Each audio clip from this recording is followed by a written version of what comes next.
नंतर तुम्ही पहिल्यांदा पुण्यात आहात. याआधी पुण्यात यायचं, ठाकरे गटाच्या शिवसैनिकांची बैठक घ्यायचं. आता मात्र शिवसेनेच्या कार्यकर्त्यांची म्हणजे शिंदे सेनेच्या कार्यकर्त्यांची बैठक घेत आहेत. काय बैठकीचं नियोजन असणार आहे? नाही, पहिला तर मी आज पत्रकार उमेश शिळकेजी यांची जी निवड झाली त्यांना भेटण्यासाठी मी इकडे आलो आहे आणि एक सदिच्छा भेट होते. माझा काल एक वैयक्तिक दौरा होता, जेजुरीच्या ह्याला गेलो होतो. परंतु जेजुरी आणि माझा संबंध हा खूप जुना असल्यामुळे तिकडच्या डेव्हलपमेंटसाठी अगोदर ज्यावेळी शासनामध्ये आपण होतो त्यावेळी काही निधीची तरतूद आपण करण्याचं काम केलं, तर प्रत्यक्षात निधी आली नव्हती. नंतर आता आमच्या शासनाने जी निधी दिली त्याचा एक आढावा आपण देखील विश्वस्तांना विश्वासात घेऊन आणि तिकडच्या असलेल्या आमचे विजयबापू शिवतरे आहेत त्यांच्याकडनं घेण्याचं काम केलं. आणि मग सासवडला नगरसेवकांची बैठका होत्या, भोरला एक कार्यक्रम होता आणि नंतर मग आज पत्रकार संघाचे नवनिर्वाचित सर्व पदाधिकाऱ्यांचा आमच्या सर्वांच्या वतीने सत्कार नियोजित करण्याचं काम केलं. आणि स्वाभाविकच आहे की मी राज्याचा विधान परिषदचा उपसभापती असलो तरी देखील पक्षाचा पण एक कार्यकर्ता आहे आणि अगोदर पण मी शिवसेनेच्या बैठकीसाठी येत होतो आणि आताही शिवसेनेच्याच बैठकीसाठी मी चाललोय. तर त्यात काय अगोदरच्या आणि अजातला असतला नाही. आणि संघटनात्मक काही विषय असतील, अर्थात ही सदिच्छा भेट आहे कारण गेल्या आठवड्यामध्येच आदरणीय उदय सामंतजी आणि आमचे इतर सर्व रेपाळीजी, जोशीजी, सर्व पदाधिकारी येऊन बीएलओ आणि एसआयआरच्या बद्दलच्या ज्या काही गोष्टी आहेत ह्याच्यातला आढावा घेऊन गेले आहेत. आणि म्हणून 3 तारीख माझी पूर्वनियोजित ठरली होती म्हणून मी आज पुण्याला तिकडे आलोय आणि सेनाभवनमध्ये आमचे सर्व कार्यकर्ते सर्वांना भेटण्याची त्यांची इच्छा होती आणि माझी इच्छा होती म्हणून एक सदिच्छा भेट घेण्यासाठी मी आलो. बहुत तिकडे संपर्क प्रमुख होता, इकडे तेच राहील. नाही, मी आता घटनात्मक पदावरती आहे. मी घटनात्मक पदावरती असल्यामुळे असं नाही की राजकीय व्यासपीठावरती मला जाता येत नाही, परंतु काही मर्यादा आपण पाळली पाहिजे.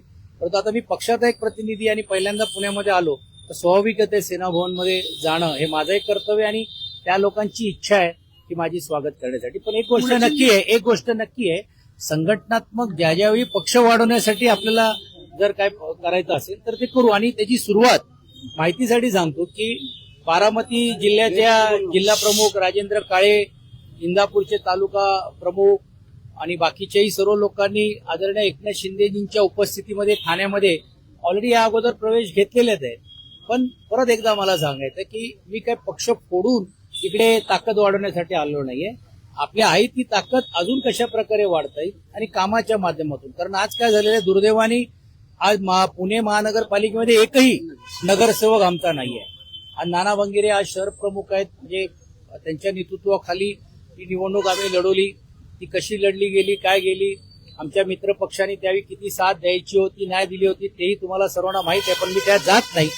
पण असं असलं तरी देखील इकडे जी संख्या जर जोपर्यंत प्रतिनिधित्व वाढणार नाही तोपर्यंत महानगरपालिकेमध्ये आपला परफॉर्मन्स किंवा पण असं नसला तरी आम्ही नजीकच्या काळामध्ये जेवढे काही उमेदवार होते जे पिंपरी चिंचवड आणि पुणे शहरामध्ये या सर्वांची एक स्वतंत्र बैठक शहर प्रमुख यांच्या उपस्थितीमध्ये घेऊन त्यांचे नेमकं काय गारण आहे, नेमकं काय म्हणणं आणि संघटना वाढवण्यासाठी अजून काय केलं पाहिजे अशी ती पण एक बैठक नियोजित करण्याचे काम होणार आहे. शिवसेनेत संभ्रम असा आहे ना की राज्यात सत्तेत नाही, जुने मला मांडणारे खूप लोक आहेत. खूप लोक अगोदर यायलाही देखील तयार होते किंवा आताही येऊ शकतो. पण परत एकदा मी सांगतो की मी त्यांना इकडे आणून तोडून करून करण्याचा माझा नाहीये.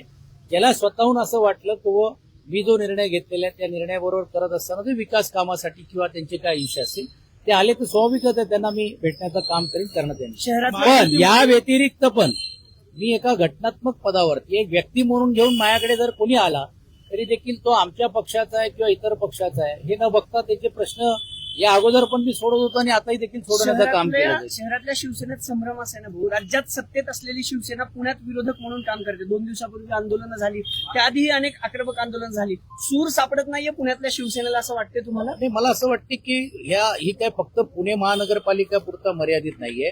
तुम्ही बघितलं असेल की अशी आम्ही जी भूमिका घेतलो तर तसं भारतीय जनता पार्टी दुसऱ्या महानगरपालिकेमध्ये पण ते भूमिका घेत असतो. कारण शेवटी लोकांचे प्रश्न लोकप्रतिनिधी नात्याने सोडवणं किंवा मांडणं ही गरज असते. पण एक गोष्ट नक्की आहे की संघटनात्मक ज्यावेळी एक प्रशासनाच्या वरती एक धाक असली पाहिजे या दृष्टिकोनातूनच तो त्यांचा मोर्चा असावा. अर्थात मला काय त्याच्यातली अधिकची माहिती नाहीये, परंतु पुढे देखील लोकांच्या प्रश्नासाठी असेल तर रस्त्यावरती त्यांना उतरावंच लागेल, कारण लोकांनी त्यांना विरोधी पक्ष म्हणून घेऊन भूमिकेतून ठेवण्याचं काम केलेलं आहे. एकही लोकप्रतिनिधी निवडून न आल्यामुळे स्वाभाविक आहे की लोकांना ही अपेक्षा असेल की ठीक आहे, आम्ही ज्यांना निवडून दिलं त्यांनी चांगलं काम केलं तर तुम्ही स्वागत करा, पण जर चांगलं काम होत नसेल तर ते नजरेस आणून देण्याचा, अर्थात त्याचा नजरेस आणून देण्याची पद्धत, हा मोर्चा असलं पाहिजे, सिस्टम मंडळ भेटून करायला पाहिजे, हा नंतरचा भाग, पण ते केलं पाहिजे. पण मला असं वाटते मी यायच्या अगोदर हा मोर्चा निघाल्यामुळे परत मोर्चा काढण्याची त्यांच्यावरती वेळ येऊ नये असाही विचार सर्व राज्यातले असलेल्या मित्रपक्षांनी मिळून केलं पाहिजे अशी आमची अपेक्षा आहे. भाऊ, या सरकारमध्ये ओबीसीना स्पेस मिळत नाही म्हणून नाराजी आहे. स्वतः पंकजा मुंडे म्हणाले की आम्हाला निवृत्ती घ्यावीशी वाटते.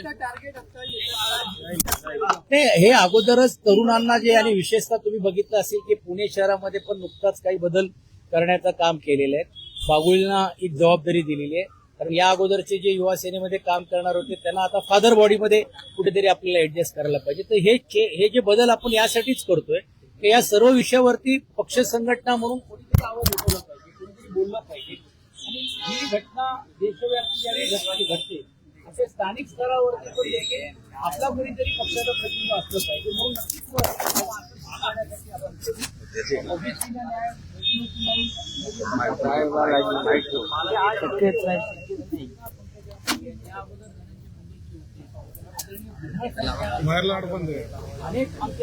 अनेक लोक पण जे वेगवेगळ्या समाजाचे घटक आहेत, म्हणजे उपेक्षित जे वंचित समाजाचे पण अनेक काही घटक आहेत, ते सत्तेमध्ये आहेत, सरकारमध्ये आहेत.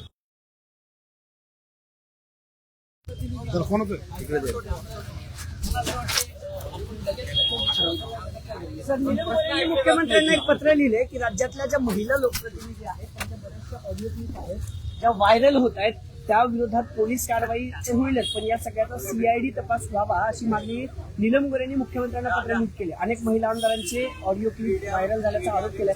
असं काही निदर्शनास आलंय तुमच्या? ते मला माहित नाहीये का कधी वैयक्तिक स्वतंत्र मागणी जर केली असेल तर स्वाभाविक आहे त्यांच्याकडे काय अधिकची माहिती आहे. योगायोगाने मी आज पक्षाची बैठक झाल्यानंतर त्यांच्याशी भेटायला जाणार आहे. आमची ठरलेली बैठक होती किंवा भेट आहे. मला वाटते मी अधिकची माहिती त्याच्यात घेईल आणि त्यांना जी यावेळी मदत लागत असेल, माननीय मुख्यमंत्री आणि उपमुख्यमंत्री जे गृहमंत्री पण आहेत त्यांच्याबरोबर चर्चा करून त्याचा निर्णय आपण लावण्याचा प्रयत्न आपण करू.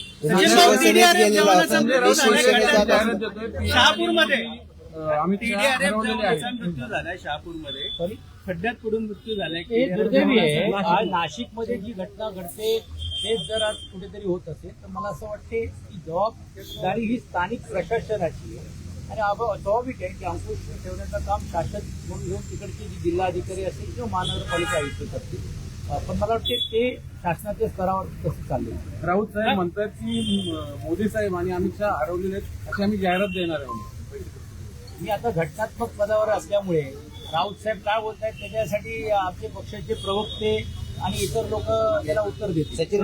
पक्षासाठी काम करताय, मात्र अशी एक चर्चा होती तुमच्यासोबत सुषमा अंधारे सुद्धा शिवसेनेत येणार आहेत, असे काही तुमचं बोलणं झालेलं होतं का शिवसेनेतल्या ह्याच्याबद्दल? अजिबात नाहीये. सुषमाताईच्या बद्दल मी जी भूमिका मांडली ही वैयक्तिक माझी भूमिका होती, कारण शेवटी एक काम करणारी ज्यावेळी एक सहयोगी असते आणि त्यावेळी त्यांना पक्षाने कुठचा क्रायटेरिया आहे लोकप्रतिनिधी पद देण्यासाठी हा प्रश्न मी मांडण्याचं काम केलं होतं. कारण 400-500 पेक्षा जास्त सभा त्यांनी घेतल्या होत्या. एवढंच नाही तर पुण्यामध्ये असेल, बीडमध्ये असेल, मराठवाड्यामध्ये त्यांनी त्यावेळीच्या शासनाच्या समोर जे काही विषय यायचे विरोधातले ते मांडण्याचं काम केलं होतं. आणि म्हणून मी स्वाभाविक प्रश्न विचारला, पण माझी अशी कुठची त्यांची चर्चा नाही आणि अर्थात वैयक्तिक माझा असं मत आहे आणि सुषमाताईंची पण अशी काही मानसिकता नाही की त्या पक्षामध्येच राहणार आहेत. कारण ते चळवळीतले, त्यांना अशा गोष्टी करण्यापेक्षा त्यांना असं वाटतं की लोकांची भूमिका घेऊन जाईल. किमान आता तरी पक्षाने त्यांना न्याय द्यावं हे अशी माझी अपेक्षा राहील. एसआयचा घोटाळा झाला मुंबईमध्ये, उभाटाची जे माजी आमदारांचे स्पेस आहे यांच्यासह तिघांना गुन्हा दाखल झाला आहे. मुंबईमध्ये वारंवार एसआयचे घोटाळे समोर येत आहेत आणि या संदर्भात तुमची काय म्हणजे मला अजून त्याच्यातली माहिती नाही. अधिक माहिती घेतल्याशिवाय मी त्या विषयावरती बोलणं योग्य होणार नाही. परंतु जसं तुम्ही म्हटल्यात गुन्हा जर झाला असेल तर पोलीस अधिक चौकशी करतील. रायगडमध्ये सगळं अलगद आहे का? कारण एका शासकीय कार्यक्रमामध्ये भरत गोगावले यांनी थेट राजीनामा देण्याची मागणी केली होती. कार्यक्रमात गोंधळ झाला स्वतः बावनकुळे यांना येऊन पुढे माफी मागायला लागली काय माहिती हे काल मी फक्त टीव्हीवरती बघितलं, पण मला पूर्ण ते बघता आलं नाही. नाशिकच्या पालकमंत्री पदाची देखील मागणी होती भुजबळ साहेबांना बॅनर्स पाहायला पाहिजे. बॅनर्स टाकले त्या संदर्भात पण असं बॅनर्स लावून पालकमंत्री पद किंवा दिलं जात नाही किंवा होत नाही. भुजबळ साहेब अर्थात खूप मोठे नेते आहेत आणि ज्येष्ठ आहेत. कालही देखील त्यांनी काही सल्ला आणि सूचना दिल्या. मला वाटते जे दोन्ही ज्येष्ठ मंत्री आता आहेत ते त्यांच्या स्तरावरती बसून चर्चा करतात. छगन भुजबळ जाहीर नाराजी व्यक्त करतात.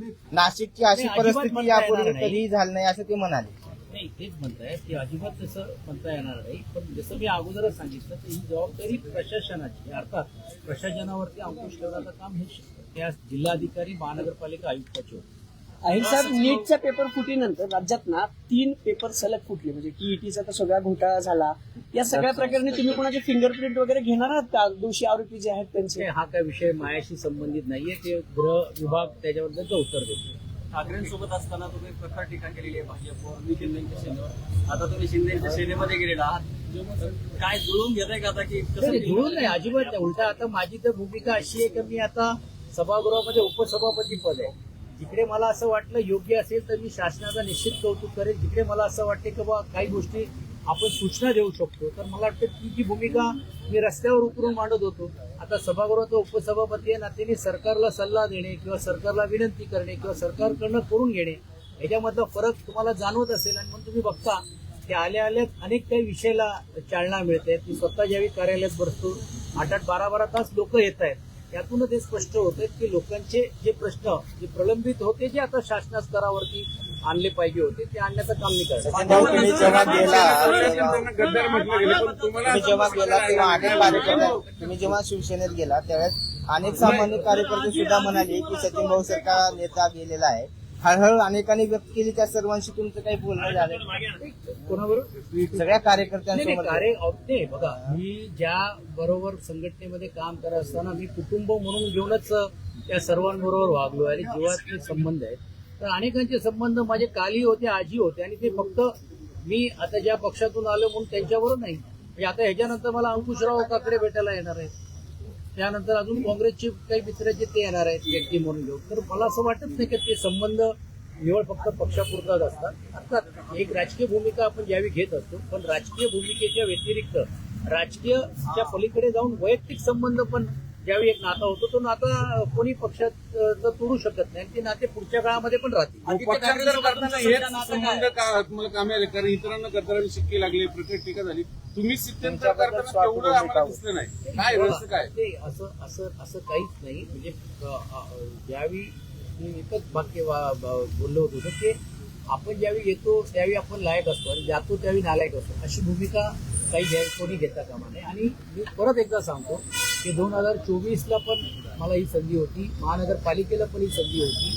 हे अशा भूमिका होती, पण मी तुमची त्यावेळी भूमिका घेतली तर निष्ठेने प्रामाणिकपणे काम करण्याचा प्रयत्न त्यावेळी केलेला आहे. आणि तुम्हालाही माहित असेल की आपण सर्वजणच मला गेल्या 4-5 वर्षापासून संघटनात्मक कव्हर करत होता आणि संपर्क प्रमुख या नात्याने पण मी जेवढा वेळ आलो किंवा देण्याचा प्रयत्न मी केला. आणि काय होतो, लोकांना वाटायचं का पुणे चे संपर्क प्रमुख, तर त्यांना असं वाटायचं फक्त पुणे शहर नाही.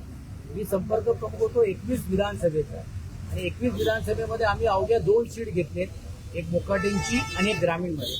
ग्रामीणमध्ये आम्ही बाबाजी काळेंना एवढ्या मताधिक्याने आणण्याचं काम केलं. तर सांगण्याचा हेतू असं की जिकडे मी गेलो तर तिकडे प्रामाणिक माझी भूमिका केली. आणि आज तीच प्रामाणिक भूमिका आदरणीय एकनाथ शिंदेजींच्या नेतृत्वाखाली आणि श्रीकांतजींच्या सहयोगाने या जिल्ह्यामध्ये निश्चितपणे आम्ही करू. आणि येणाऱ्या 1-2 वर्षामध्ये पुन्हा अजून तुम्हाला पक्षाची ताकद वाढलेली पाहायला मिळेल. धन्यवाद. आभारी आहे.